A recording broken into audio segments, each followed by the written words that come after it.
is a presentation of Main Street Media, your source for news, sports, and information on Main Street in Middle Tennessee.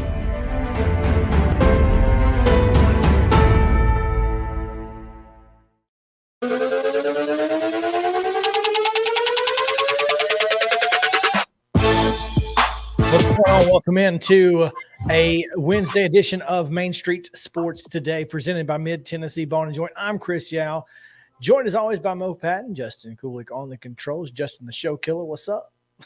Hey, what's up? Show killer, I kill all shows. You kill it every show. Oh, goodness. Oh, man. Hope you guys are having a fantastic middle of the week. Hump day. What day is it?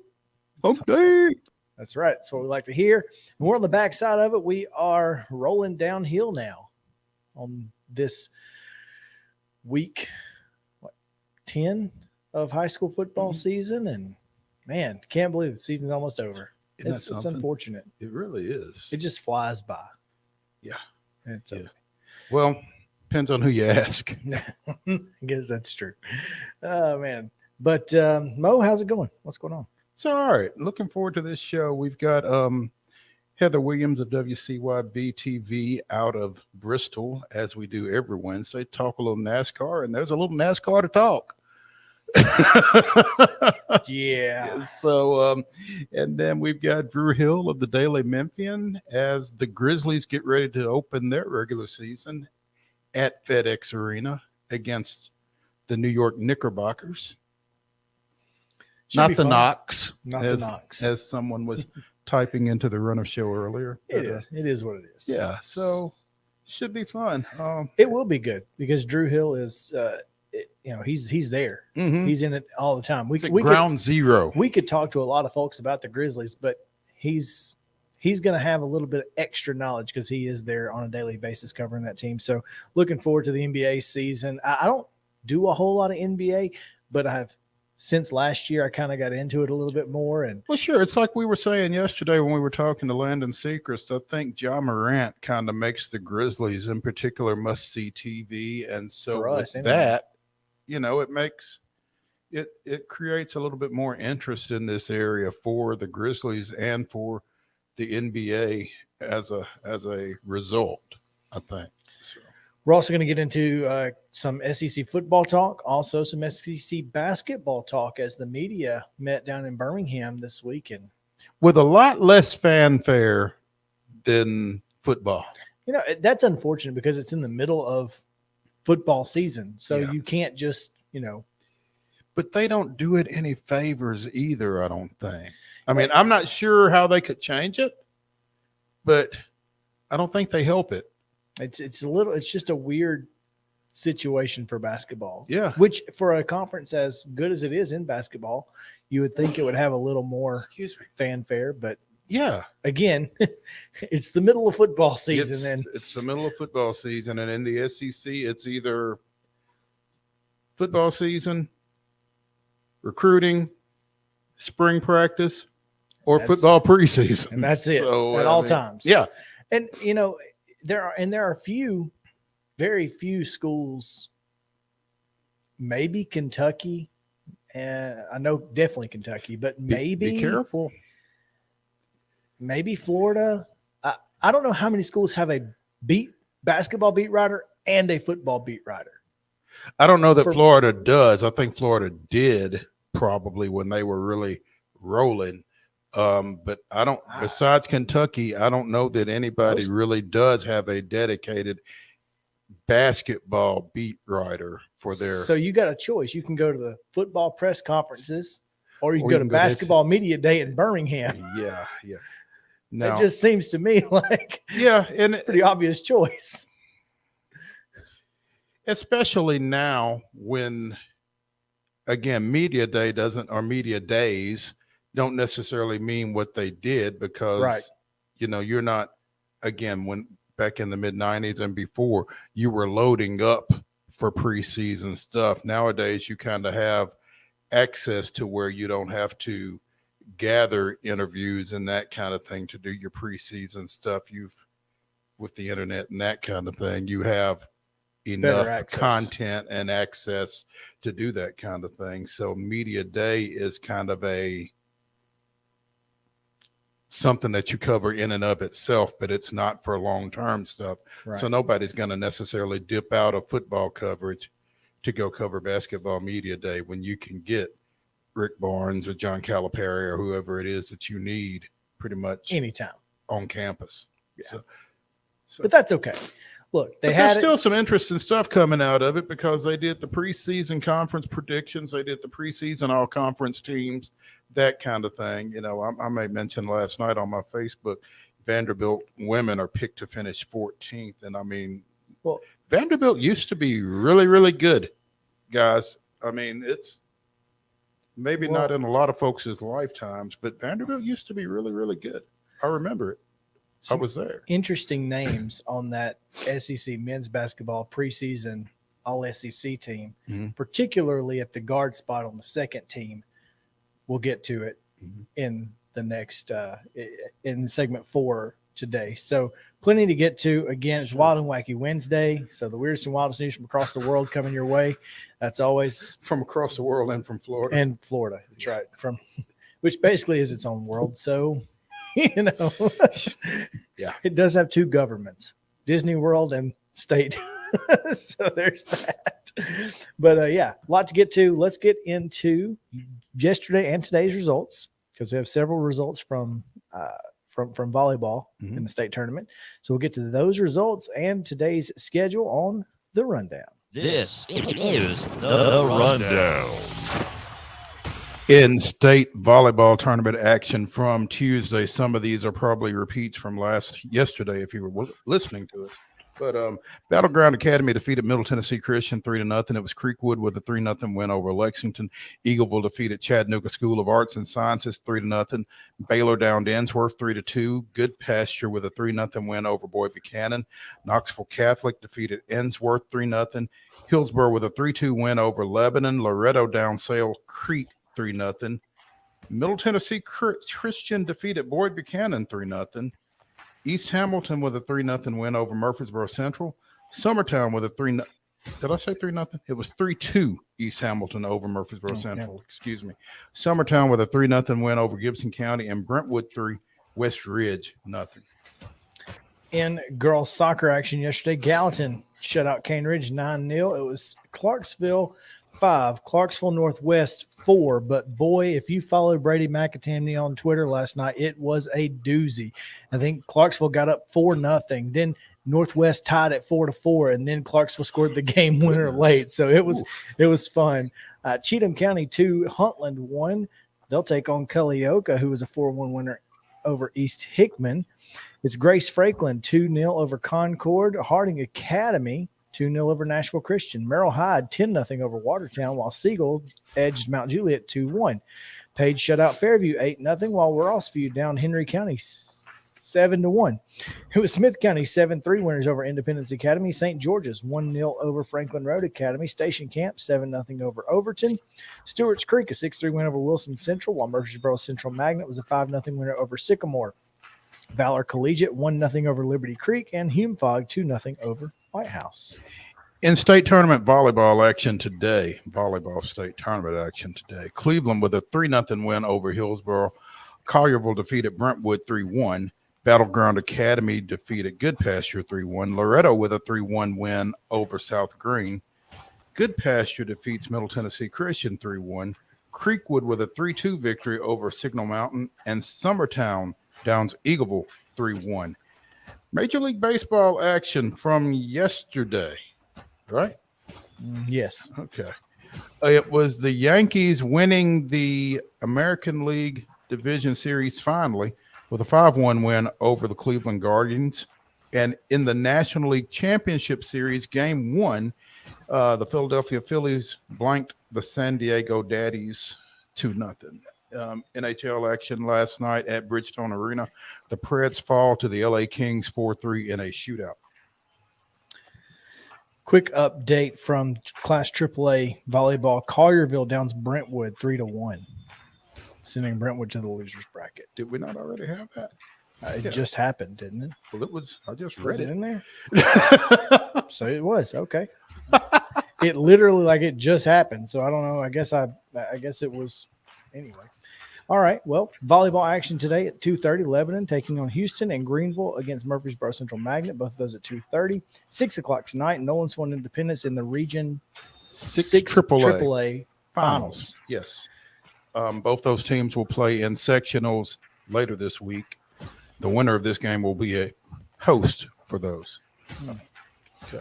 I thought I was going to sneeze, and then I didn't, so that was nice. But NBA action, Knicks at Grizzlies. You said it earlier. Valley Sports South 6:30 tip. Major League Baseball postseason action, Game 2 of the National League Championship Series, Philadelphia at San Diego. That game is a 3:35 first pitch on Fox. Wow. And Game 1 of the American League Championship Series. Did not realize that was going to begin today, but the New York Yankees are at Houston. That's a 6:37 start on TBS. Fun Belt tonight, college football. Georgia State goes to Appalachian State. That's a 6:30 kick on ESPN2. And that is your rundown.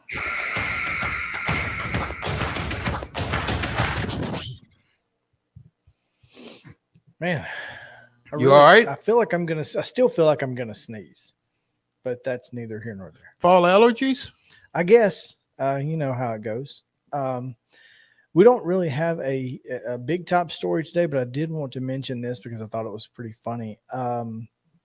Jerry Jones and Robert Kraft had some words. The NFL off-field is getting pretty interesting, and it's not the players because I was sitting at Southern Troy getting a little pregame yesterday before I went out to Culleoka for the East Hickman Region 5A semifinal game, which there is coverage of on the website mainstreetmurray.com. Shameless plug.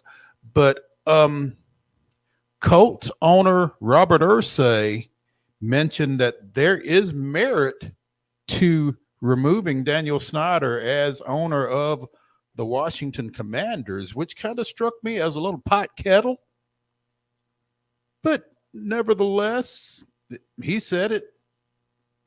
And I wonder how many other folks are thinking it. But there's, clearly there's some dissension in the ownership ranks between that deal and the Jerry Jones and Robert Kraft incident at the owners meeting, I guess. Well, there's certainly at least one dissenter, as Jerry Jones was the lone owner who said no to opening up a new contract negotiation with Roger Goodell. And, I can understand why everyone would just kind of go with it, because if you are Jerry Jones and the lone dissenter, then, maybe he comes after you like he came after the Patriots for a while. But also, Roger Goodell isn't a great commissioner. So you say he is a great commissioner? No, he's not. Well, but I mean, from an owner's standpoint, I think he is. Because I think he's acting with the best interests of the owners at heart, which is, when it comes right down to it, that's who he is beholden to, because they're the ones that approve his contract. Or most of them do anyway. Jones told Robert Kraft, "Don't F with me." Kraft replied, "Excuse me?" And Jones said, "Don't mess with me." No, yeah. He kind of cleaned it up the second time around. But I don't know what prompted that, though. And I'd love to know. But can we get a double Jerry Jones and Robert Kraft in the ring, followed by Irsay and Snyder? Can we get that? It'd be fun, wouldn't it? I think I'd like that. I would like to see it, as Monique would say. There you go. Yeah, I would like to see it. Well, yeah, like you said, NFL off-field stuff is getting great, and it's not the players in the world of the owners. Yeah, I'll take that every time. Absolutely. But Let's take a quick break. Heather Williams joins us, talk a little NASCAR right after this here on Main Street Sports Today, presented by Mid-Tennessee Bone and Joint. We'll be right back after this.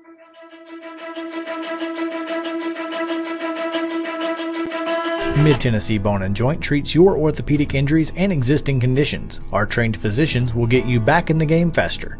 Contact us at 931-381-2663 or www.mtbj.net.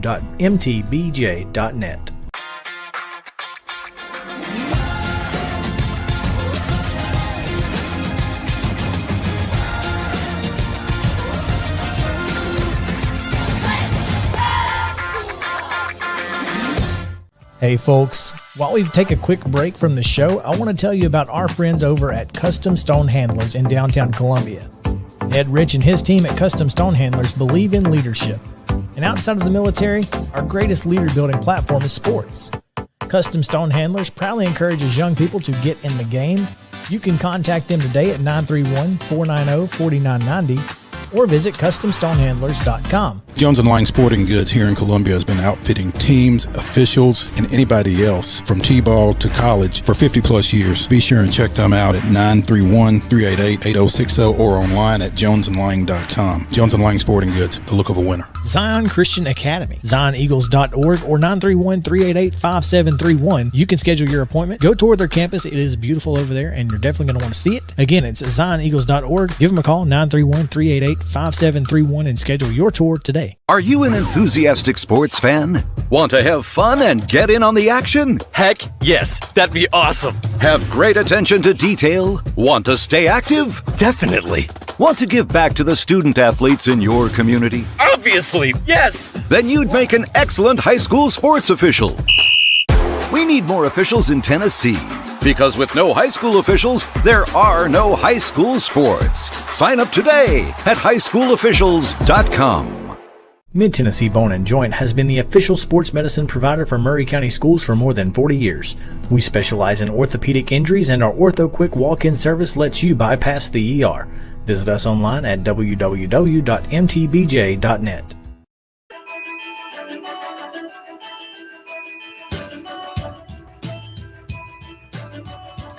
Welcome back in Main Street Sports Today, presented by Mid-Tennessee Bone and Joint. Chris Yao alongside Mo Patton. Nice jacket, man. I was waiting. I was waiting. It's not just to make the a jacket reference because here's the deal. Before we went to North Carolina, I needed a sports jacket. Didn't have. I needed a fresh sports jacket. Went and got something. Tripped on this. This was $40 at Belk. So couldn't not get it. That's right. I mean, it's not a summer jacket, but I knew that winter is coming. Yes. And so it got cool enough to wear it. Hey, it's nice. So I did. I like the watch is a nice touch too. I always love a good watch with the Jody likes the elbow patches. Solid. Yeah. Solid. She kind of picked this and said, "You will wear this, won't you?" I said, "Well, if you buy it, I guess so." It's a good look. It's a good look. Yeah. I like it. So no different. I went sweater vest. Well, you know, I like a vest because if I didn't have arms, it'd be a jacket. But you know, anyway, you need something warm right now, man, for sure. It's chilly. I bet it's not nearly as chilly as it is in East Tennessee, though. Let's ask Heather Williams. What's the weather like out there, Heather? It's chilly-ish. It's about 50 degrees, but I just want Mo should have warned me that he was looking fly today because I've just been shooting a sports feature on a cross-country team, and I look at the shoveled mess, and he's all like straight out of the boardroom, and now I feel underdressed for this whole thing. You are just fine, Ms. Williams, because I don't want to warn anybody because I don't want to build up any expectations, but we are glad to have, as we do every Wednesday, talking NASCAR, Heather Williams from WCYB-TV out of Bristol, and Oak Park High School 2022 Hall of Fame inductee, Heather Williams. When she was traveling last weekend, she was going home to Kansas City for her induction into her high school Hall of Fame. She didn't tell us that. Oh, okay. Speaking of sneaking up. didn't. So I didn't. Heather, I'm congratulations. not really much of a bragger. I mean, I'm not much of a bragger, but it was an awesome experience. You're preaching to the choir on that one, so I get that completely, but it deserves to be acknowledged, and you deserve to be recognized for it. Congratulations. That's well, thank you. That's really great. It was awesome. It was fun. That's good. Obviously, Heather, if we're talking NASCAR right now, there's no way around talking about Darrell Wallace Jr. They used his government name and everything. Well, yeah. It's like you're his daddy and he's in trouble. I feel like I'm probably not the only one using his government name over the last few days. But Darrell Wallace Jr., you get in this car hauler right now. Right now, yeah. We need to talk. Again, I'm a NASCAR novice. You guys are coaching me up, and I appreciate it. But before I saw what took place in the race, I heard about it, and I heard everything that you'd expect to hear whenever Bubba does something wrong. And, so I talked to Heather a little bit about it and kind of got the skinny on this. Heather, tell everybody else what you told me. Well, I mean, basically, Bubba was wrong. Bubba should not have done that on that track in the way that he did it. He should not have hooked someone in the rear and turned them at a intermediate track. At the big tracks, it's incredibly dangerous. And Bubba knew that. Everybody knew that and understood that. And he really forced NASCAR's hand. Suspensions are not unheard of in NASCAR. They're rare. They don't like to do it, especially the drivers, but they do happen. The thing that's disappointing about this is that it was Bubba. And as you mentioned, anytime Bubba does something, there is a certain amount of reaction from a certain subset of the population that comes with it. They're usually louder than everybody else. And Bubba should know that that's what's going to happen. And I'm sure he probably did. And in hindsight, he probably would not have reacted the way that he did. But it's done. It's over with. We all have let our emotions get away from us. It'll just be interesting to me to see what happens going forward, how he handles it, how the sport handles it, how the fans handle it. That'll be the more telling thing than what's already said and done. I just feel like these things happen, and they happen with drivers other than Bubba. And I don't know that the reaction is the same when they happen with other drivers that they are when they happen with Bubba. No, the reaction's definitely not the same from the fans. Now, I think NASCAR was pretty fair in what they do. I think if you look at similar situations at similar sized tracks, the reaction's been the same. Even at a smaller track like Martinsville, they parked Matt Kenseth for a couple of races for hooking a guy the same way Bubba did. So I don't think the NASCAR's reaction was any different than it would be. What Bubba did was very dangerous. It could have injured Kyle Larson. As far as the fans go, that's just to be expected with Bubba, unfortunately. I mean, not to in any way, shape, or form compare him to Jackie Robinson or Wendell Scott, but in some ways there are some similarities because of the fact that he's under that same kind of microscope, and everything that he does is going to, for a certain subset of people, is going to be seen through that lens. And it doesn't really matter if it's fair or right or any of those things. That's the lens that they view all people through, and Bubba's no different. So for that reason, it's disappointing because there is more pressure on Bubba to not make those mistakes, but he's also human. And he's also still pretty young guy. And Matt Kenseth, for instance, when he had his little spat with Joey Logano that got him parked for 2 races, was much older than what Bubba is now. So I mean, when your emotions get to you, your emotions get to you. So, and in NASCAR, it happens a lot. I mean, that's just NASCAR.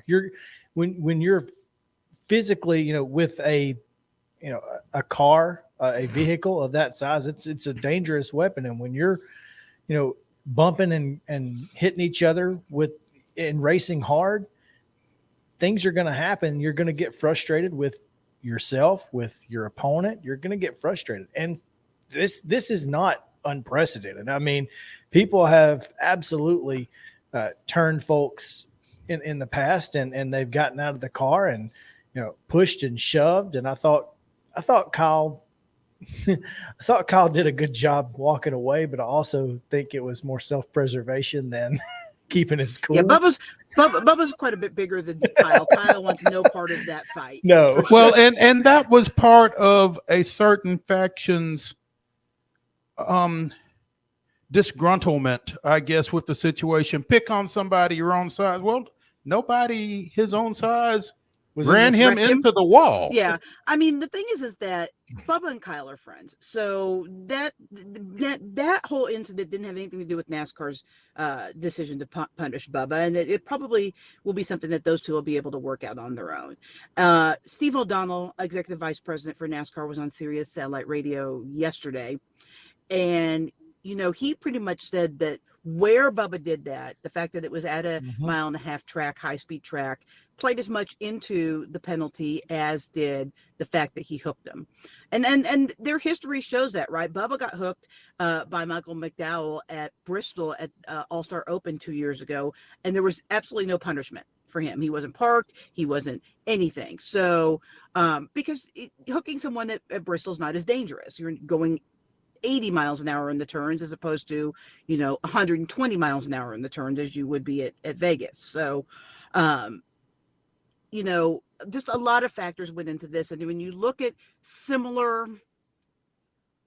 violations at similar tracks or similar encounters, it's pretty consistent that they're going to park you for at least one race. And so, I mean, I think that it's fair in that regard. I think that it's unfortunate because of who it is. That's fair. Mm-hmm. I mean, like you said, he's got to be a little bit more careful than others. And ironically, Kyle Larson does too. I mean, you're talking about the, two guys who have both had this, had situations. Have been in the spotlight. Have been in this spotlight particularly. And it just so happened that, they got tangled up. But it's, So who won the race anyway? Joey Logano won the race and punched his ticket to the championship 4, which is huge for them, but nobody's talking about it, which I think Joey's probably okay with. I think they like being a little bit of the guy no one talks about. Kind of under the radar a little bit. Yeah, I think that team enjoys that. So I think Joey's probably absolutely fine with that. And this is the final opportunity for a driver to punch his ticket, automatic with a win on Sunday at Homestead. Well, there's 2 more races. There's Homestead and Martinsville. Okay. I thought they only had 3 races before the finals. I'm sorry. Yeah, no, it was last week. Last week. I'm sorry. You're right. Yeah. That's what. So there's only 3 races, but this was the first of the 3. Right. Yes. That's not bad. Last week seems like it was like 8 weeks packed into one. So Hey, let's not question our expert. Well, yeah. I was just trying to work through it in my head. I'm going to Martinsville too. So I mean, obviously that race sticks out to me a little bit more than the others. I kept having to remind myself about Homestead because I kept like, where are they going this week? I don't remember. And Homestead, thank goodness it's not the final race of the year anymore. But right now, the playoff standings are. Here's the positive, Mo, of all of this. Ross Chastain sits at number 2. So you're saying there's a chance? I'm saying there's a chance, baby. There you go. Oh, I think there's a good chance. I think that these set of races set up really well for Ross. I got a chance to talk to him last week, and I mean, I think they feel pretty confident about these racetracks that are left, including the championship race. I would say that they don't even necessarily have to win a race to get into the championship race. They just need to not make a mistake, and I think that they'll get in, because right now sitting number 2, that means that they are the highest guy on points and in a pretty good position. So yeah, their Trackhouse has a great chance. Right now it's Logano, Chastain, Chase Elliott, and Denny Hamlin, with William Byron, Chase Briscoe, and my computer. Ryan Blaney and Christopher Bell. Ryan Blaney and Christopher Bell trying to get in, I guess. So, but win and you're in. That's the key here. And just win, baby. Just win. And at Homestead, it becomes a really interesting, race, because it is a kind of a tame track, Heather. It is, but the 1.5 miles have been anything but tame this year. That's They've true. always been tame in the past. And look at last week. I hit the mute button for some reason. Look at last week at Vegas, or look at Kansas. I mean, those have been some of the best races of the year. So I'm actually really excited about Homestead, because this is the 1.5 mile track that people raved about even before the new car, because of the progressive banking, and it's so wide and so many places to pass. So I actually think that a lot of drivers, because Martinsville as a short track has a little bit of a air of unpredictability to it, I think a lot of drivers will be pushing really hard in this race, feeling like, especially if you're a Christopher Bell or a Chase Briscoe that needs a win, feeling like this is the place that you got to get it done. I like that she threw in that Homestead has an air of unpredictability to it, since she knows we're going to ask her to predict. It's self-preservation in and of yeah, itself. exactly. Kind of a little CYA line there for Heather. My predictions have been more like curses, I feel like, although Hamlin finished in the top 5 this week, so I guess it wasn't horrible. But my predictions have not bode well for whoever I pick usually.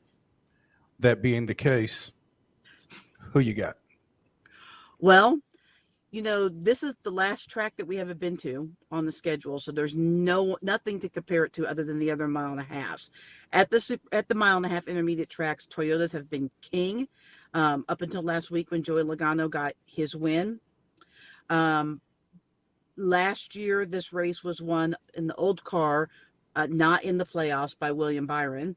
So basically that gets me nowhere, right? Because Toyotas have been good all year, Fords were good last week, and Chevys were good last year. But I think that more often than not, the Toyotas are the teams to beat when we go to these 1.5 miles this year. And so for that reason, I'm going to pick Denny Hamlin this week again.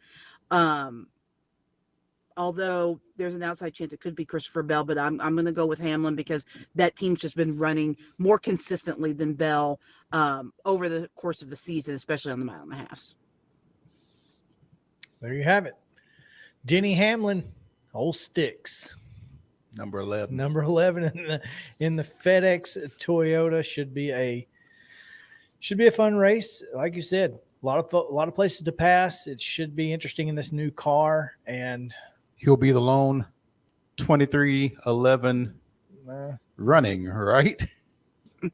Well, he actually drives for Joe Gibbs Racing. Yeah, he owns, but he doesn't. Okay, yeah, my bad. Weird. Never mind. Yeah. NASCAR's weird. Yeah, and to that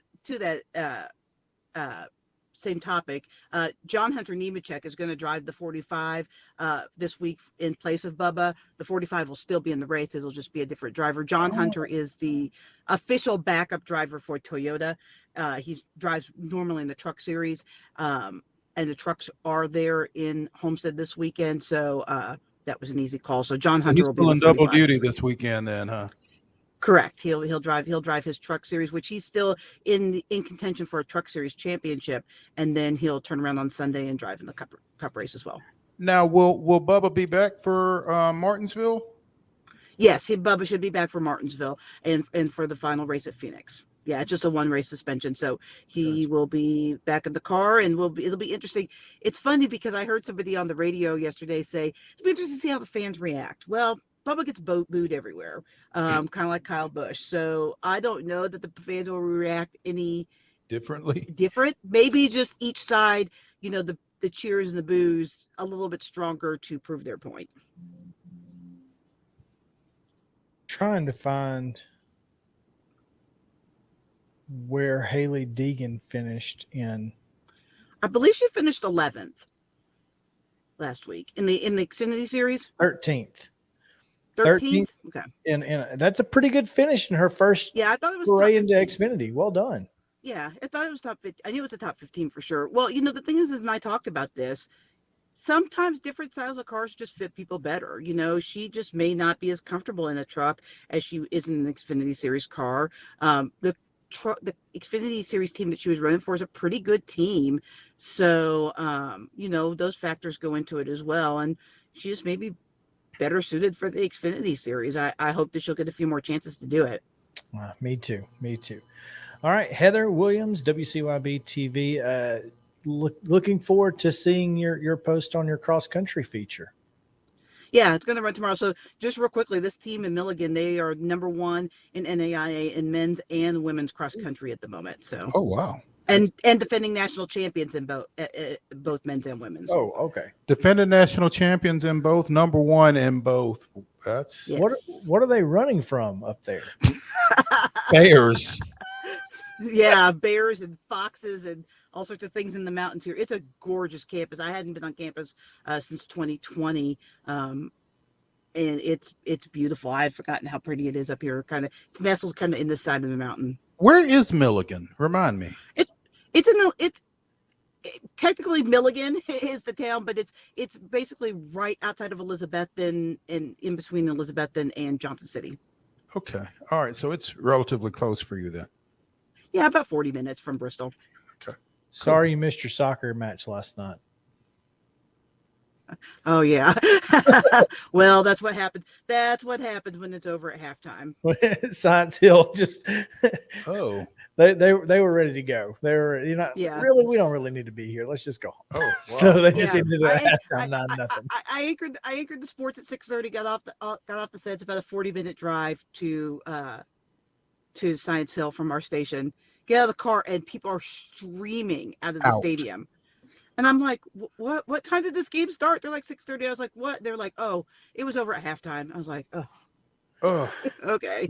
Well, at least you didn't have to layer up and wear 4 layers like I did last night. So as I posted on Twitter, which obviously was seen by some. Good news, Science Hill won big. Good news, I don't have to stay in the cold. Bad news, game was over at halftime. I got no highlights. You could have filmed the people streaming out. that was the highlight. There you go. It was the highlight. All the way, by the way, all equally as excited that they no longer had to sit in the cold. Yeah. Oh, absolutely. I bet they were. No doubt. Thanks, Heather. We appreciate your time as always. Thanks, Guy. Oh, man. This is so much fun. Man. Well, let's take a quick break here. When we come back, SEC football. Got some thoughts to get into, so we'll get there right after this on Main Street Sports Today, presented by Mid-Tennessee Bone and Joint. Stick around.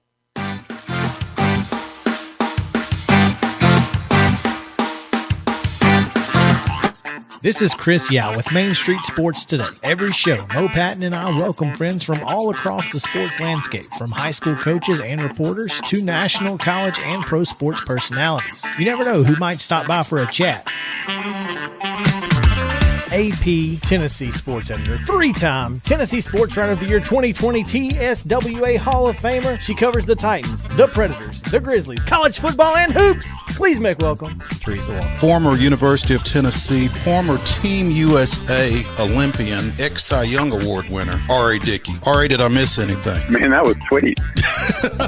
Yeah, I need to listen to that before I go to bed every night. That was nice. Has 5 sports Emmys. That's not bad for the other guy in Wham, Ryan McGee. The other guy in Wham married the best looking girl Bananarama, so the other guy in Wham had a pretty good life. From preps to pros, we're taking on the sports topics you care about. Tune in across Main Street Media social platforms at 2 p.m. or on demand on your podcast distribution platform of choice.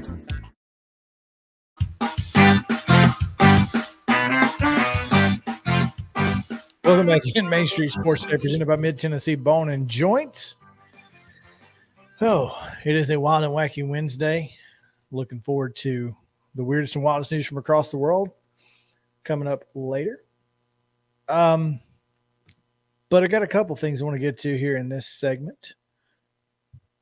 number one, video has surfaced of an Alabama wide receiver, Jermaine Burton, not only shoving a student in the phone, basically he was running onto the field and was videoing himself and turned, and Burton was there. Burton pushed the phone out of his face, and on his way off the field, Jermaine Burton allegedly swatted at and hit a female student in the head as she was rushing the field. And a lot of folks victim blaming here.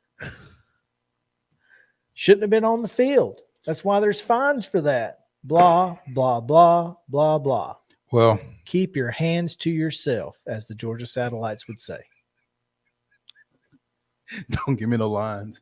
I'm not going to victim blame, but I will say if they hadn't been on the field, they wouldn't have got pushed, and they're not supposed to be there. I mean, it is true, but I mean, still, that doesn't give him that can't be Jermaine Burton's defense. Right. Well, they shouldn't have been here.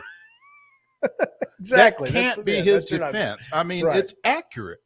It is. They shouldn't have been there, but it's kind of like somebody walking in the crosswalk. I mean, no, they shouldn't be there, but that don't mean you can gun it and hit them.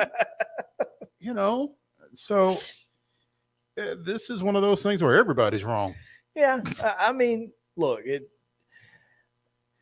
the fact is that you just can't. Again, keep your hands to yourself. You can't hit people. You can't do that. Kind of like our subject in the last segment. You just can't do that. There are some things you just can't do. That's one of them. They shouldn't be there. But if you had won, you wouldn't have hit them. That's right. Well, if they wouldn't have been there if you had won. But still, I mean, that's your point. That's what this all comes back to. Jermaine Burton was being a sore loser. And again, same thing. Frustration. Young kid. I get it. You just can't do that. But there's a difference in shoving another grown man in it who is your equal, like a Kyle Larson. You know, if he'd have done that to Jalen Hyatt, I'm probably not nearly as mad. But he didn't. Mm-hmm. He hit a random student just running on the field, minding her own business. And that's, to me, the problem. The ironic part is the video that there is out there from the stands. Mm-hmm.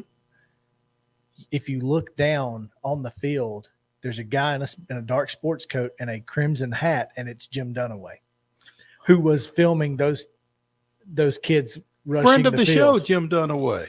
Yeah. Wonder if he found a Bonanza Friday. I bet he didn't. I wish he would, though. This is why we have these rules. An SEC official told ESPN on Wednesday. It was a great scene, but it's also a recipe for disaster when you have emotional players walking off the field and fans running around by them and celebrating. This is from the ESPN.com article by ESPN senior writer Chris Lowe. So. Oh, and the next time Tennessee storms the field, 250, which I don't know when that would be because the Georgia game's at Athens, right?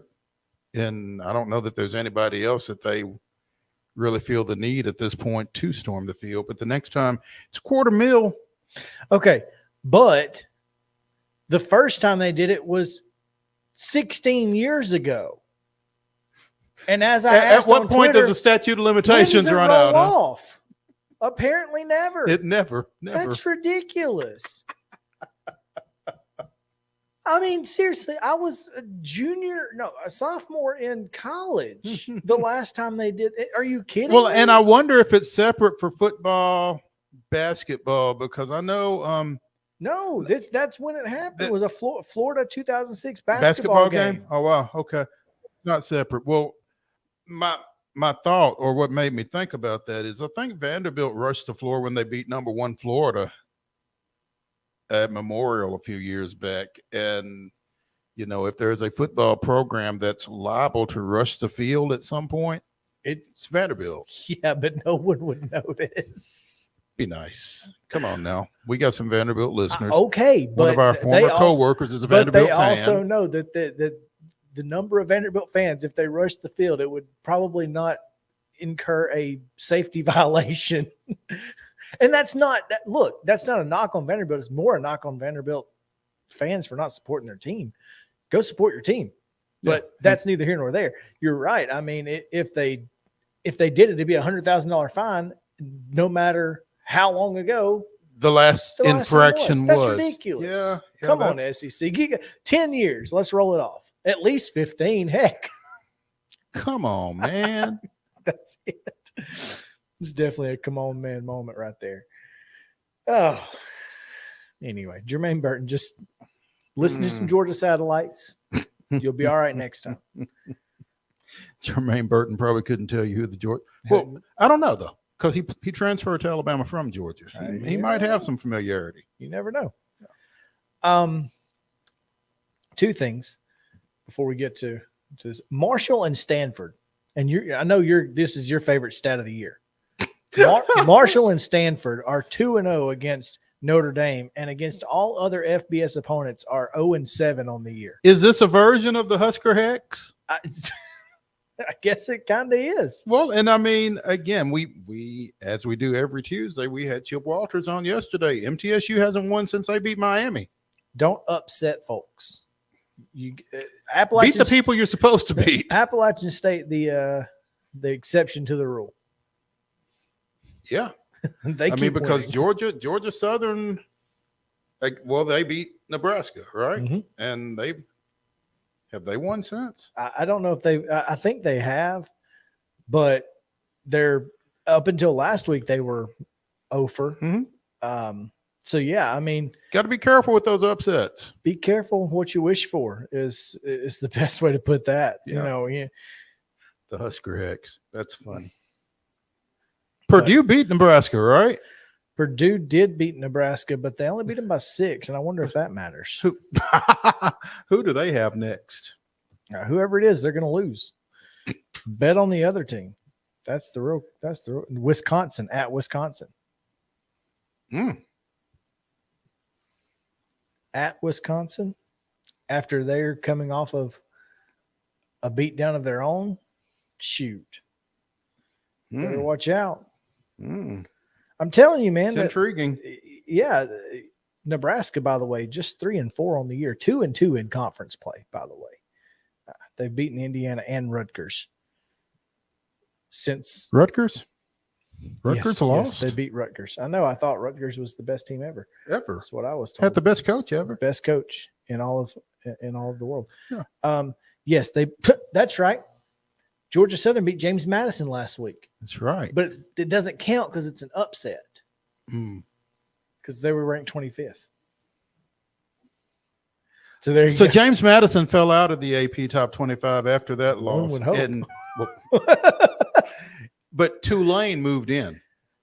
Tulane is in the AP top 25. UCLA is in the top 10, and Tennessee's ranked 3rd in the country. Tell me it don't feel like 1998. I'm just saying. Who was the quarterback of that Tulane team? Was it Sean King? That's exactly who it was. Not the white one. The other one. The sports Sean King. Mm-hmm. It's important. Just make that distinction.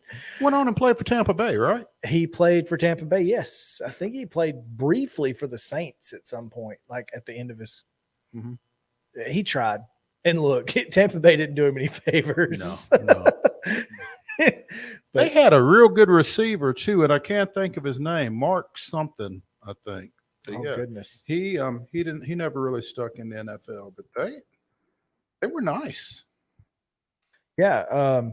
Patrick Ramsey was also on that team, by the way. Was he behind Sean King? He was behind Sean King. That's a heck of a quarterback room for Tulane.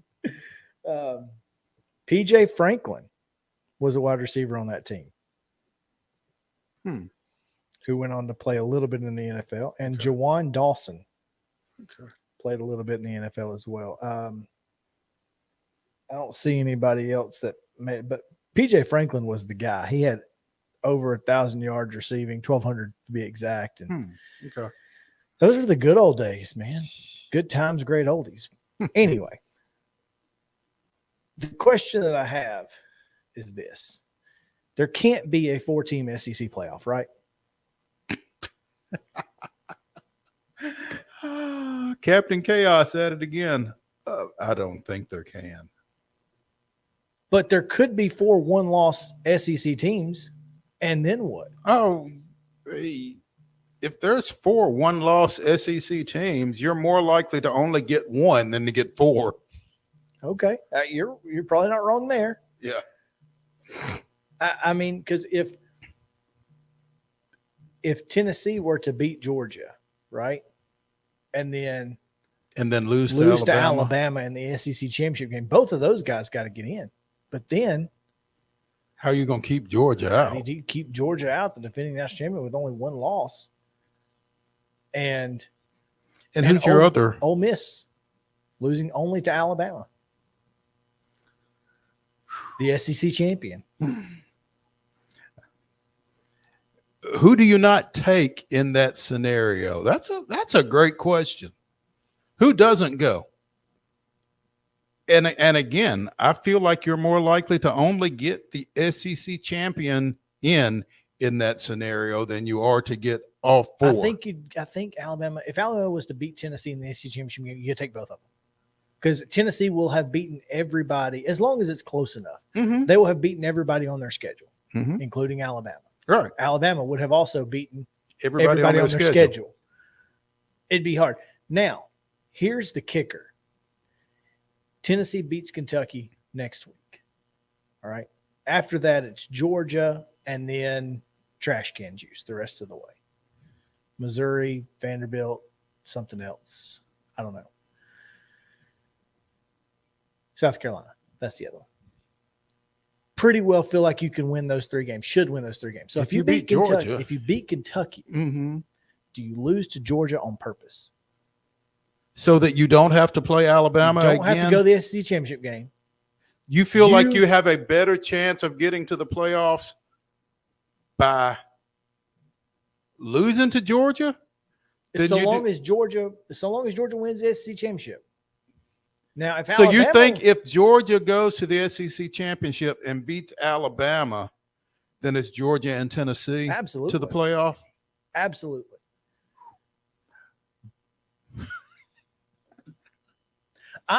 Here's the thing. I think Tennessee if they beat Kentucky, they may be guaranteed a spot. No matter what. Because if they beat Georgia and go to the SEC championship game, no matter what, they're in. If they lose to Georgia and Georgia wins, I think they're in because it's 2-loss Alabama. And Tennessee beat Alabama. I think Tennessee is a 90% chance they're in the college football playoff. Here's the thing. That's insane. That is insane in Josh Heupel's second year. Here's the thing. I'm not a fan of leaving your dirty work to somebody else. No. Because you don't know. But those are some interesting scenarios, Captain Chaos. I think if you put a percentage on it right now, if there was an ESPN percentage to make the playoff, I think it'd be 90% Tennessee would be in. All they have to do is beat Kentucky. Is that percentage higher for Tennessee than it is for any of the other 3 that you're talking about? I think Alabama, Georgia, Ole Miss. If Georgia's only losses to Tennessee and Tennessee wins the SEC, I think they go too. But I still think I think Georgia is as close of a lock. I think Georgia and Tennessee are almost locks so long as Alabama doesn't win the SEC championship. And if Alabama does win the SEC championship, then what? Well, then Tennessee's in, but Georgia wouldn't be. So Georgia needs to beat Tennessee. Even as, like you said, with 1 loss and as the defending national champion. They'd have to be out because, again, Tennessee and Alabama beat each other. And poor Ole Miss, they've got to beat Alabama. Ole Miss has to beat Alabama. So Ole Miss has to go to Atlanta. Period. For the first time ever. But if they do, they'll be playing for a spot in the Peach Bowl or the Fiesta. Mm. And Tennessee, Ole Miss for an SEC championship would be gold mine for some riders. Lane Kiffin, Tennessee. You know who else would be some gold mines for? Mustard sales. golf balls. French's would be rolling in it. Anyway, I just think it's a possibility that they're guaranteed. The SEC championship brought to you by French's Mustard. There you go. You got a new sponsor, baby. Brand new sponsor. Yeah. Hey, real quick before we get out of here, SEC basketball predicted order of finish: Kentucky, Arkansas, Tennessee, Auburn, and then Alabama. Can't argue with that. I'm looking interested forward to see. I'm interested to see, and for whatever reason, I cannot think of the young man's last name now, but the freshman for Alabama from Cane Ridge. Oh, you're talking about second team All SEC selection, Brandon Miller, as an incoming freshman. Yeah, you heard me. What? Are you serious? Second team All SEC before he steps on the floor. Not even played a minute. Hasn't dressed. Hasn't put on a uniform. Oh my God, that's pretty amazing. That's wow. That's amazing. That's I've never heard of that. I've never heard of that. I just watched that kid play less than a year ago. I mean, I cannot tell you. I mean, if Anthony it was Kentucky Davis, or something like that, Anthony the Davis, unibrow? Yeah. I mean, Cousins, Boogie, any of those maybe, but Alabama. This is insane. Yeah. So Tennessee's Santiago Vescovi, first team. A little surprising there, not gonna lie. Where's Ziegler? Both Josiah Jordan James and Zakai Ziegler are second team guards as well. Awesome. So, man, that's crazy. Toshibwe, Player of the Year preseason. No, really? Yeah. Surprise. South Carolina picked to finish 14th. Vanderbilt picked to finish 12th, and I guess that's good enough to earn you a contract extension if you're Jerry Stackhouse because he got one yesterday. That and 39 and 54 in 3 years. Hey, be careful though; you'll mess around and get blocked on Twitter. I was gonna say he and a certain coach in this area should have a conversation. That's all I'm saying.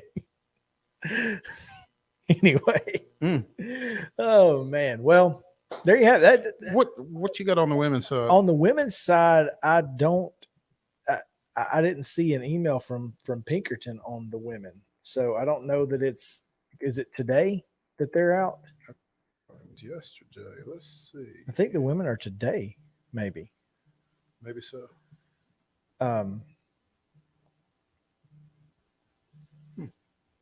Because I don't. There's it now yet. I haven't seen an email from him, so I don't have it yet. But perhaps we'll get it soon. Anyway, let's take a break. Okay. And we'll get Drew Hill, Know You, EW Drew. Talk a little Grizzlies hoops right after this on Main Street.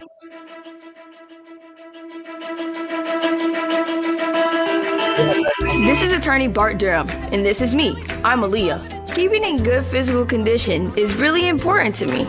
But when I had a wreck with a tractor-trailer truck that hurt my legs so bad I couldn't work for almost a year, I knew I needed a lawyer that understood tractor-trailer cases. So I called Bart. Bart gets millions of dollars for his clients every year. At Bart Durham Injury Law, we've handled hundreds of tractor-trailer cases. My dad and I want to help. Give us a call at 615-242-9000. Mid-Tennessee Bone and Joint treats your orthopedic injuries and existing conditions. Our trained physicians will get you back in the game faster. Contact us at 931-381-2663 or www.mtbj.net.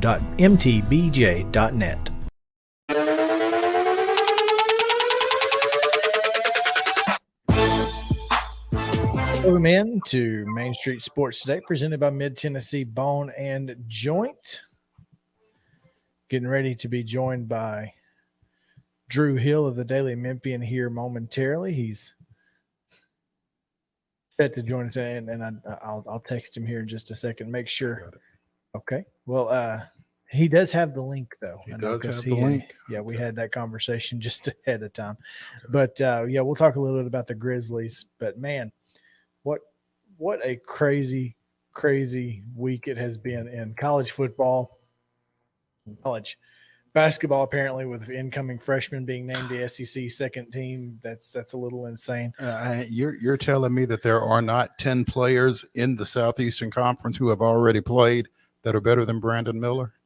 And I mean, I guess the answer is no. There's not according to the 7 media members who showed up to SEC basketball media days. I don't know that it's a bad pick. I'm just a little shocked. Yeah, it shocked me too. I wasn't ready to see him on that list. When I saw it, I thought that's different. Okay, sure. Yeah. If you say so. Yeah. But yeah.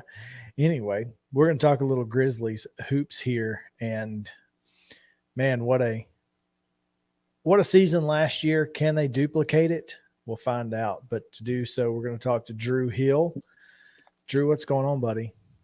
What's up? How are you guys? We're doing well. How about you, man? You got a ball game here in a few hours, I guess, huh? I do. The first of the season. I'm pretty fired up about it. Should be a great atmosphere in there. They're doing the T-shirt giveaway tonight, so I'm expecting everything to be rocking down at FedEx Forum tonight. It should be a good time. Are they still playing Whoop That Trick at FedEx? Yeah, they're still playing it.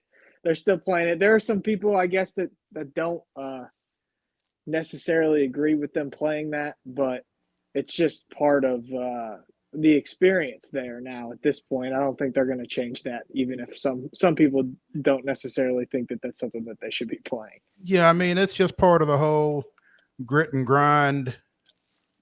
The entire what's the word I'm looking for? Atmosphere. The atmosphere, the environment, the culture kind of that they've created there. Yeah. It's that whole blue collar, we're Memphis and you're not kind of thing. Yeah, I think that it is part of the experience, and you do hear a lot of the visiting players talk about that. You know, Draymond Green said he loves it last year in the playoffs. Steph said he liked it last year in the playoffs, and so yeah, I mean, Whoop That Trick is going to be part of the Grizzlies experience for a long time, and it's been part of the experience for a long time. And I guess it's easy to understand why people might disagree with it, but I just don't think I can see it changing anytime soon. I just feel like, you know, when you're one of 30 or 32 teams or however many teams there are in the NBA, when you can create something that's kind of unique to your home setting, that's pretty cool. Yeah, I mean, they have they got a lot of things going for them. You know, the team is rising in popularity so quickly. A lot of the reason because of Ja, but they also have this identity. Like they've got the building, you know, nicknamed the Grind House. They have wrestling night because everybody knows wrestling has been a big part of the Memphis culture. They've got Super Grizz, the mascot, coming out in the fourth quarter with the big Whoop That Trick sign. I mean, it's just fun, and that's sort of what you're looking for when you go to a sports experience, and especially when you're there for the first time or you're trying to get people to come back, is like give them something that they're going to remember.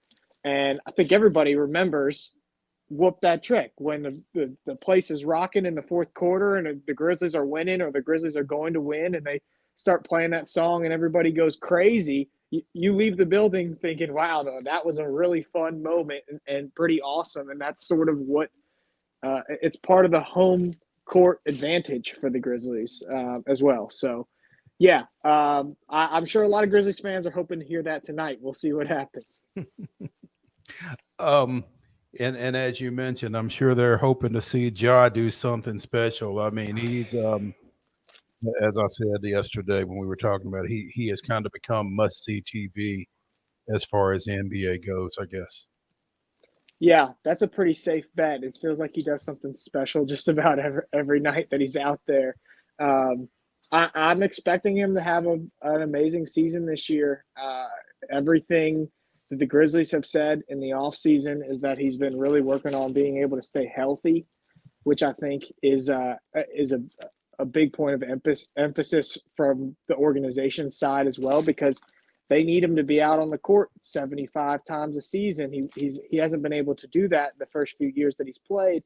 And so he wants to be out there for that long. He wants all the accolades. He said, I want to win an MVP award. I want to win a championship. And for them to do that, he's got to be able to stay healthy and stay on the court. But when he's out there, he's just electric in everything that he does. He's the fastest guy with the ball in his hands. He jumps higher than anybody else with the ball in his hands. It's just amazing what he can do out there. And I think he's selling tickets at a crazy rate. They've sold out the lower level seats for the season. They've sold out the middle tier seats for the season. You go on these Grizzlies road games, you travel on the road trip, and everybody, it feels like, that's there early before the game looking for autographs has that number 12 jersey on, whether you're in New York or you're in Philadelphia, Houston, all these places. There's this next generation of Ja Morant fans because he is so exciting. And that's great news for Ja and great news for the franchise. Now, we all know Ja. We love Ja, and Ja sells tickets, and everybody's got his jersey. But the second best player on that team isn't going to be on the team for the first, or at least not playing, first couple of months of the year, and that's Jaren Jackson Jr. How much of his impact will they miss early? I think they'll definitely miss his impact. It's interesting because tonight it doesn't sound like Dylan Brooks is going to play. Zaire Williams is not going to play in the game. And you're missing Jaren Jackson Jr. You're missing three of your most important players on the defensive end of the court for sure in this game already. But at least with Dylan, when he goes out, you say, okay, well, at least you have Zaire to come in and replace him. With Jaren, it was a big question mark this summer of who it was going to be. And I think we got our answer, and that's Santi Aldama. A lot of people don't know a lot about Santi Aldama because he didn't play very much last year, his rookie year, and he looked pretty rough in his first summer league. But he's really improved this summer. They really liked what they saw from him at summer league. He went to Spain.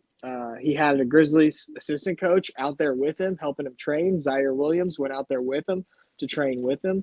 So I think that they're actually positioned okay. At least they know what their answer is going to be, or have a starting point for what their answer will be without Jaren. I also think Jaren will be back probably before people realize that 4 to 6 month window that they put out is correct.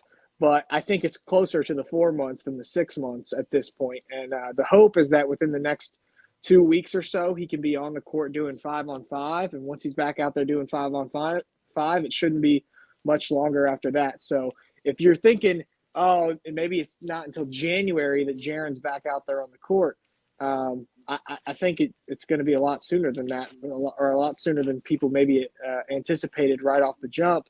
And I think there's a good chance he can play more than 50 games this year, and that'd be a big success for the Grizzlies if he can get out there soon. One of the players that the Grizzlies should have tonight is a newcomer to the franchise. Excuse me.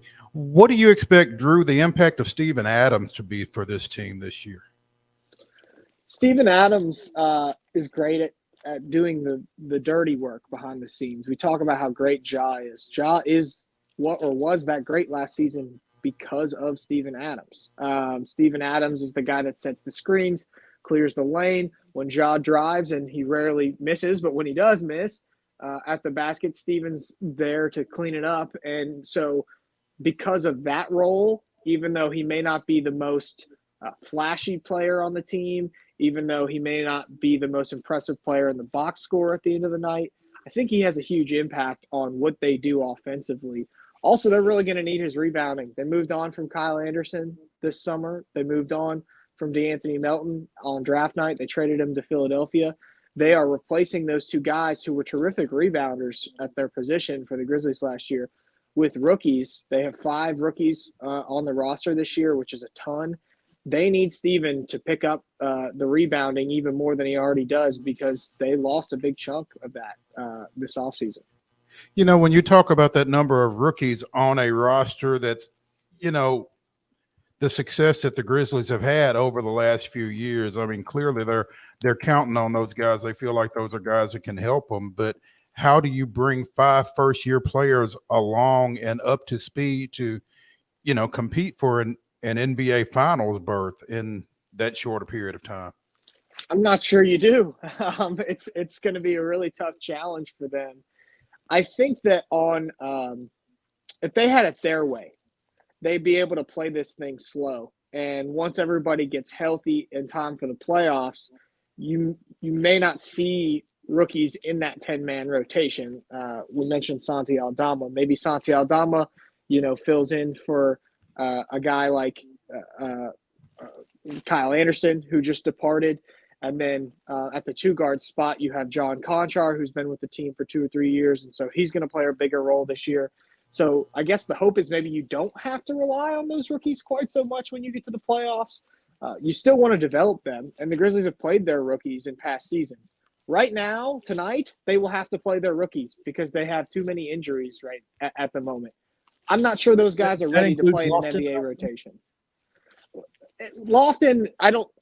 Lofton and Williams are both on 2-way contracts. I think that they're trying to slow play Lofton a little bit. He has been like the darling of Summer League, and Grizzlies fans already love the guy. He's a tremendously fun player to watch because of what he can do at his size. I don't think they're really going to use him for serious minutes early on in the season. I think they want to see him go play in the G League and play for the hustle a little bit. But it was interesting because he played in the first preseason game and he played awesome. He was like the best player on the court for the Grizzlies among their rookies, and he didn't see any more preseason action. So the conspiracy theory out there among Grizzlies fans right now is that they're not playing him on purpose because they're worried that their undrafted signee, Kenneth Lofton Jr., who everybody loves, is actually going to look better than the first-round draft picks, and they're not trying to rush him along. There might be a little bit of truth to that. Hey, we've seen it. We've seen it happen. It happens. I mean, it can't look too good. Yeah, you might make us look bad. So does that mean he may be wearing red for the hustle this year? Is that who their G League team is?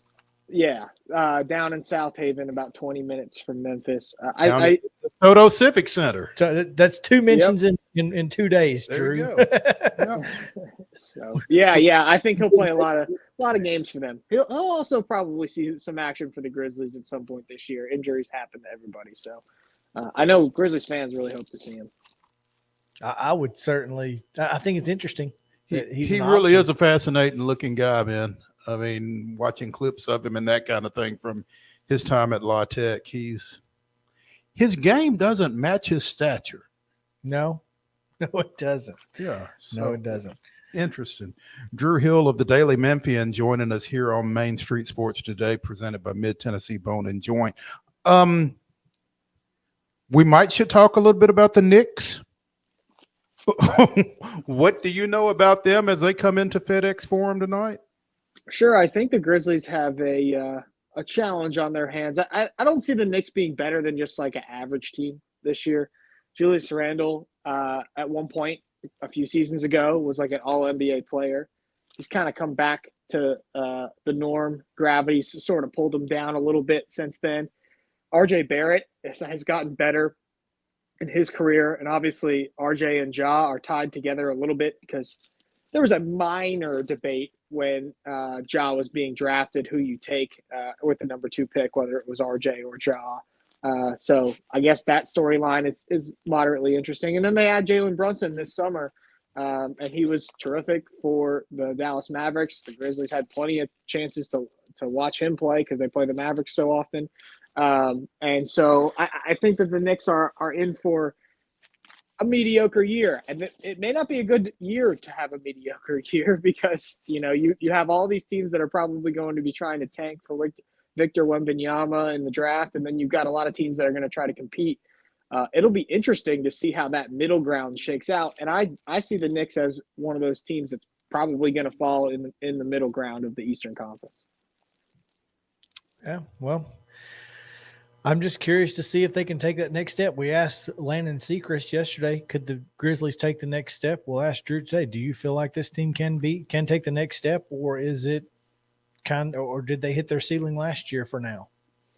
I think that they can. They certainly can take the next step. I think that it's probably more likely, given the landscape of the Western Conference, that this year you're not going to win 56 games and tie your franchise record for wins the way you did a season ago. Just because the Nuggets will be a lot better. The Clippers are probably going to be a lot better. The Warriors are obviously still a great team. So I think that it'll be more challenging to pass those specific measurements. If you are the Grizzlies, your focus this season, and they've talked about it in some of these press conferences and after practice and whatnot, the focus has to be, let's develop these rookies. Let's get them better. Let's make Ja better. Let's surround him with the right talent. Let's see if Desmond Bane can take another step. And let's get Jaren Jackson Jr. healthy and keep him healthy for the full season. If they can accomplish that, even if you don't win 56 games, even if you're not the second seed in the West, even if you lose again in the second round of the playoffs, I think you can feel pretty good about the way that the season went, given your youth. So I think that they can take the next step. They have a lot of their best players still on this team. I don't like to bet against Ja. The guy's been amazing since he got to the town. But I think that the Western Conference is just that much tougher this year. So I'm not expecting some sort of 56-win season again. I don't think that would really be a fair expectation. There you go.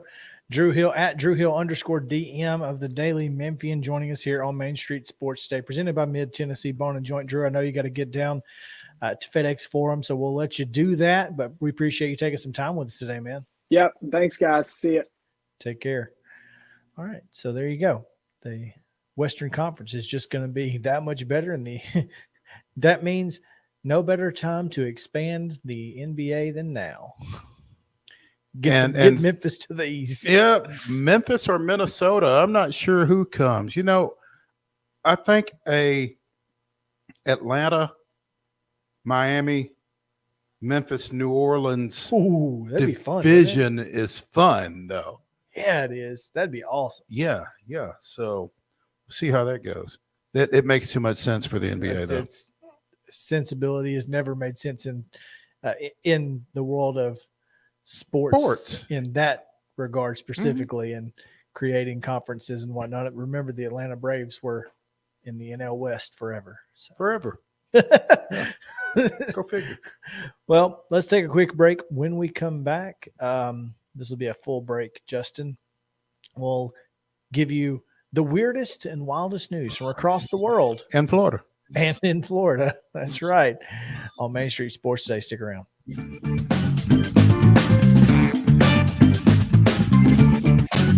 Mid-Tennessee Bone and Joint treats your orthopedic injuries and existing conditions. Our trained physicians will get you back in the game faster. Contact us at 931-381-2663 or www.mtbj.net.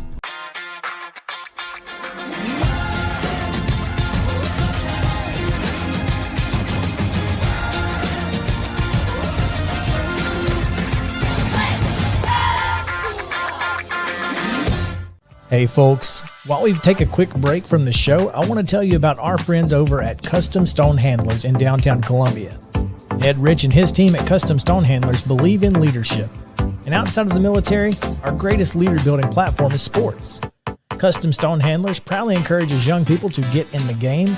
You can contact them today at 931-490-4990 or visit CustomStonehandlers.com. Jones & Lang Sporting Goods here in Columbia has been outfitting teams, officials, and anybody else from T-ball to college for 50-plus years. Be sure and check them out at 931-388-8060 or online at jonesandlang.com. Jones & Lang Sporting Goods, the look of a winner. Zion Christian Academy, ZionEagles.org or 931-388-5731. You can schedule your appointment. Go tour their campus. It is beautiful over there, and you're definitely going to want to see it. Again, it's ZionEagles.org. Give them a call, 931-388-5731, and schedule your tour today. A game without a crowd is just a scrimmage. A performance without an audience is just a rehearsal. Without your presence, high school sports and the performing arts aren't possible. Ensure that these essential extracurricular activities continue to enrich the lives of students in Tennessee. Purchase a ticket to your local high school's game or performance. This message presented by the TSSAA. Mid-Tennessee Bone & Joint has been the official sports medicine provider for Maury County Schools for more than 40 years. We specialize in orthopedic injuries, and our Ortho Quick walk-in service lets you bypass the ER. Visit us online at www.mtbj.net.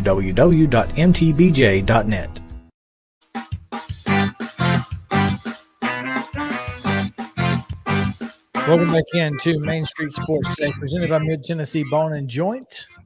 Chris Yow and Mo Patton coming to you here on this Wednesday edition. It is a wild and wacky Wednesday.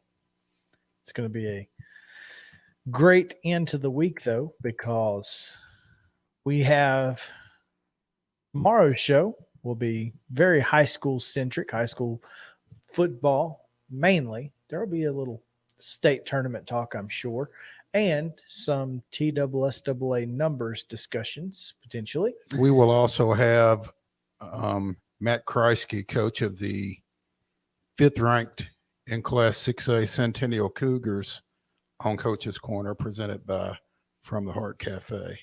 So a little CCCHS as they go into homecoming on Friday night against visiting Laverne. And we'll also give you our picks for the 10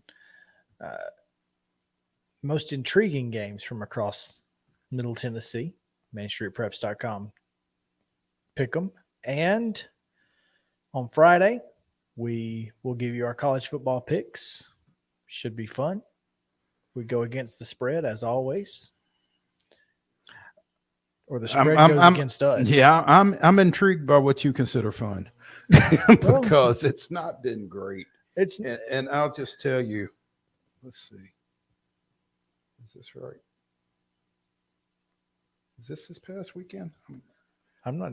No, none of us cracked 500 this weekend. The system went 6-4 and would have gone 8-2, but I thought I knew better.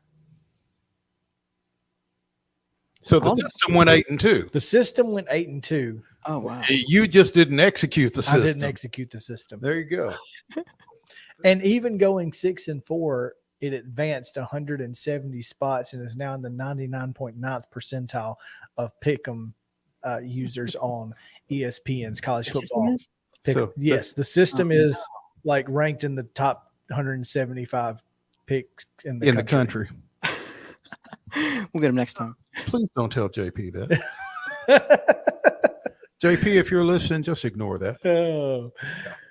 Well, let's get to it. The weirdest and wildest news from across the world. Have you got any weird music, Justin? Any wild? Does Justin have any weird music? Any wild and wacky style music we can throw? I could do some weird sounds with my mouth. Let's not do that. Okay. Maybe we'll just stick to nothing here. Yeah. But we do have an update. I don't know if you guys remember when the COO of Beyond Meat, after the Arkansas game, somebody's bit his nose off or something. Yeah, well, okay. Maybe not off, just bit somebody's nose. Yeah. Did he lose his job? He did, according to a recent filing with the the SEC. Beyond Meats has moved on from him as the COO, former Tyson Meats and McDonald's executive. He should have been Beyond Meat, huh? Yeah. See, if he would only eat vegetables, he'd have been fine. He would have been fine. Yeah. But instead, it is what it is. You can't just go around biting people's noses. You really can't. I mean, that's kind of been today's theme. You just can't do that. Well, that's a new Bubba, segment. you can't do that. That's a new Jermaine, you segment. can't do that. Beyond Meat guy, you can't do that. Crazy you have to point that out, but I really hope that that's a new segment. It's amazing. Like, yeah, Justin, you're right. You shouldn't have to tell people that you can't bite people's noses, but clearly that's got to hear it. And it's a little late, I guess. Yeah. I guess he knows now. He knows. Yeah. Oh man, that's so great. That was good. It was a team win there. That was a team win. Absolutely. Yeah.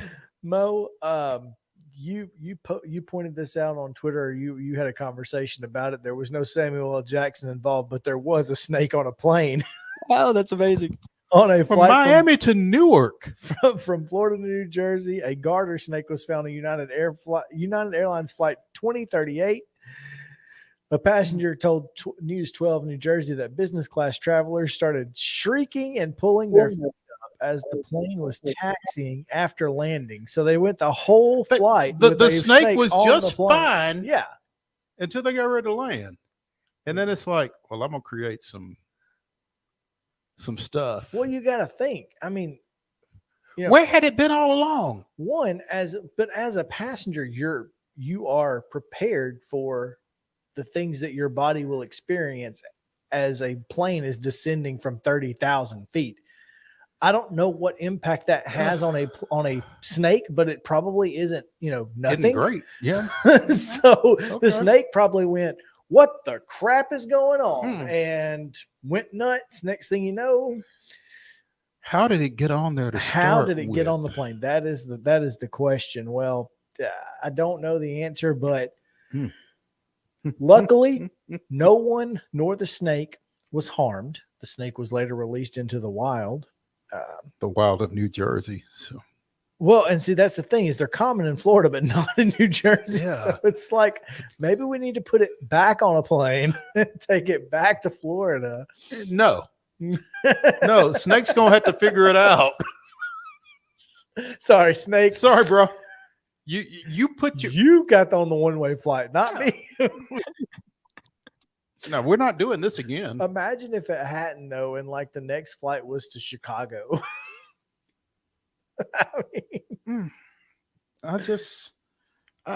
I can't imagine being one of those passengers, though. You're just kind of sitting there minding your own business, getting ready to, business class too. Like it's not just, you're sitting in the back with smelly guy next to you. No, you're in business class. I mean, you're descending, so you're getting ready to get your phone out, turn it back on, figure out your transportation, where you're going to go eat, that kind of thing. You're just cooling, and all of a sudden, you're like, who just opened a sparkling water? Nope, that's a snake. You're right. Yeah, that's crazy. Yeah, you better watch out. Hey, Mo, you wear contacts, right? I do. I also wear contacts. I cannot. You weren't yesterday, or Monday, contacts. I guess it was. Yeah. One day this week I wasn't wearing contacts. But I have a question. How would you not know that you have 23 contact lenses in your eye? 23? 23. In one eye? One eye.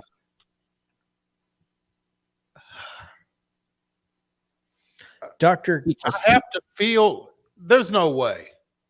There's no way you couldn't know.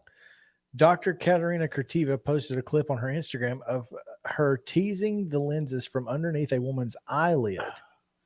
Did she think that they just dissolved?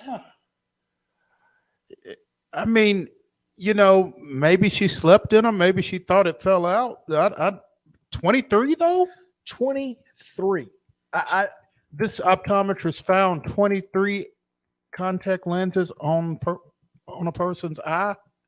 And they said they didn't know it was there? Yeah, it says she didn't know that they were there. Now, I just don't feel like that's even possible. I don't either. Yeah. I don't.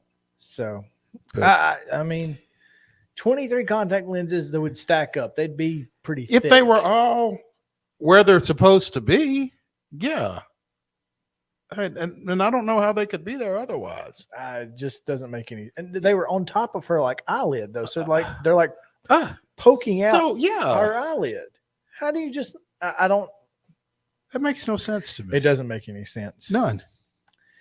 All right, Justin, if you want to pull up story number 3 under Wild and Wacky, the picture that goes along with this is just too good not to share. I agree. And, there are some times when the sign at your local pond might read, don't feed the fish. Definitely don't use a hot dog to feed the fish because this is a perfect example of why those warnings exist. You might lose your dang hand. Oh, Lord. As this lady who, basically said, hold my beer and watch this as I hold a hot dog in the water. This is a tarpon. A tarpon. A tarpon that is biting her arm. Oh my gosh, her whole hand is inside of that thing's mouth.